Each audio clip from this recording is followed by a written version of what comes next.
Good afternoon. I'm Brian Noble, CEO of Family Policy Institute of Washington. Hi, and I'm Brad Payne. I'm president of FPIW Action. A couple of disclaimers before we get started today. Nothing in this video should be taken as an endorsement of the candidate, nor the candidate's endorsement of FPIW or FPIW Action. It's simply a public service to meet and greet the candidate. Also, want to let you know that this will be recorded and placed on several different platforms. Brad? All right, Kevin, thank you for joining us today. We appreciate your time. Thank you for having me on, and I appreciate you guys doing this. Yeah. So my first question is pretty easy, kind of 3 points. First, if you just state your name and the position you're running for all of the listeners, and then after that, if you just kind of give us a brief introduction of yourself and maybe tell us a little bit about your family. You bet. My name is Kevin Vanderweg, and I'm running for Commissioner of Public Lands, which is the statewide office that heads up the Department of Natural Resources. And I'm running for that position because I'm concerned about wildfire, and I'll give you a little background of how that delves in. So I live on the Olympic Peninsula. We live in rural Port Angeles with my wife Jennifer, and I've had the opportunity to represent the Olympic Peninsula in the state legislature for the last 18 years. And I'm also a career firefighter in Squim, just a little ways down the road from where we live. And I chair the Natural Resource Committee in the Senate. So those two things really have highlighted wildfires for me, and I think we'll probably get into more of that. But we live in Port Angeles on Lake Sutherland, which is a little lake right next to the Olympic National Park. Very fortunate to live there, and we kind of transitioned there a couple of years ago after our youngest left house, and we found ourselves as empty nesters. So we had a big house in Squam where we raised our two kids, sold that, and moved into a much smaller house.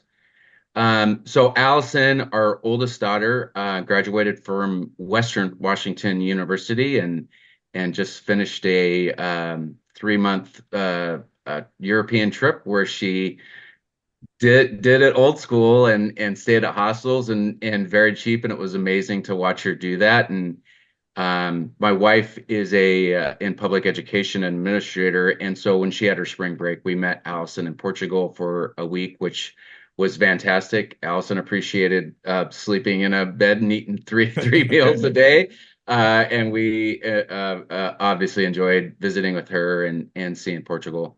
And then our younger son Jack is just finished his sophomore year at Montana State University. He's working towards engineering. He's heavily involved with the Marine Corps. He wants to hopefully fly helicopters. So he's been doing that. So the first half of his summer, he spent at Officer Candidate School in Quantico. And then he's doing his summer job, which is a great job. He works on the Coho Ferry, the ferry that goes between Port Angeles and Victoria. So he's out there enjoying that job, being on the water and meeting lots of people. And so yeah, that's my background and kind of where we're at. Awesome. You had mentioned a little bit about environmental stewardship. What is motivating you to run for office? You said about the Yeah, forest fires. it's the right the wildfire aspect. We've seen some increase in the amount of wildfires we have in the state. They're starting to become more common in Western Washington, but really statewide, devastating. 350 homes burned down in the state last year. There was a 48-hour period where the city of Spokane had the worst air quality on planet Earth. Um, Stanford last fall released a study. Um, all of the emission works we've done. So all of those, remember when we used to have to take our car in for emissions testing, all of that work on the factory side, cleaning the air, 50% of that work in this state, found has been negated just from wildfire smoke, 100% in Oregon. And I think it's only going to continue to get worse. That's why I'm passionate about wildfire. That's why I think we need to stay on top of it and continue to change tactics as the weather changes, as these wildfires change. And so I have some good ideas, some promising ideas that I think will have a real impact on the amount of wildfires and our ability to control those in the state. All right. Well, you've done a good job of laying out what the primary concern is. My question based off that would be, if you're elected to office, what do you hope to accomplish? What are your primary goals in that Yeah. position? And I'll keep going on the wildfire front because I do think it's very important and something that I think whoever's elected to commissioner, certainly hope it's me, will be spending a lot of time with. So the 4 points that I highlight that I think will help address wildfires. One, the firefighting force at the Department of Natural Resources is really underappreciated. That is some very strenuous work. You're working in hot environments. You're working in smoky environments. You're working on elevation. It's a tough job, and I think they're underappreciated. So giving them the appreciation, and that not goes more than just the thank yous. That it's making sure they're paid a living wage, trying to get more of them transitioned to year-round employment. Um, and really making it more of a job where we have retention and people are staying there. So that's one. Aircraft, the legislature funded Department of Natural Resources to on wildfires and aircraft specifically. They chose to lease aircraft, which was not the wrong decision, but it is. I think if we buy those aircraft, we'll have them more long term. A lot of the leases that DNR is doing are going to run out this year, and we can help recoup some of that cost. You might remember in May there were some significant wildfires in New Mexico and Southern California. Our aircraft could have been down there helping them fight the fire, and then they pay us to do that. We recoup some of the costs. Um, Third point is keeping up with our sustainable harvest.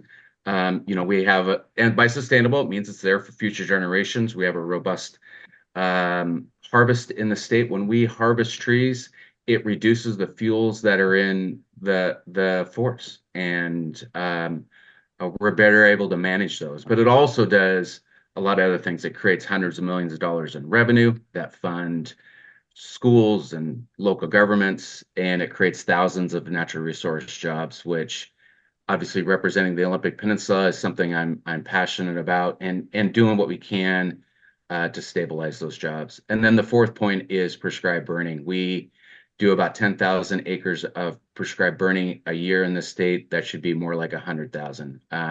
We need to increase and that is just nature's way of making those forests more resilient to fire. I was interested to learn Florida actually geographically is smaller than the state of Washington, but they do 7 times the amount of prescribed burning we do down there.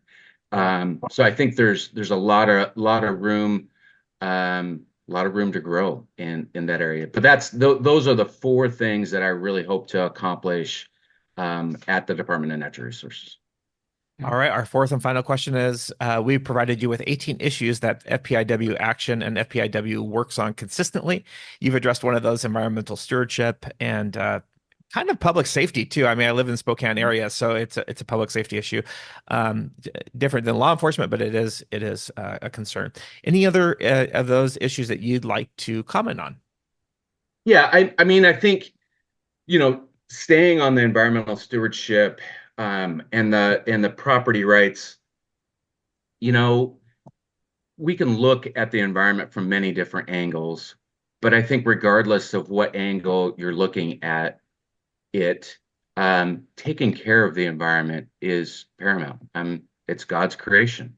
And there are a lot of people in this race that want to walk away from forests. And I think that's one of the unhealthiest things we can do to our forests, because when we walk away from them, they're susceptible to fire, they're susceptible to disease and insects.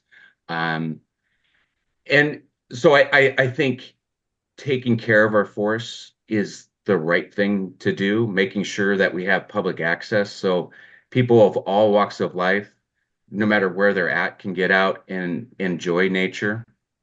Earlier I mentioned some of the things to do on wildfire. The other thing is Department of Natural Resources has a great relationship with the Department of Corrections. And individuals that are on good behavior and in the last 2 years of their sentence have the ability to be on go to a corrections camp and then get on a crew. And those crews right now go out and help fight fire.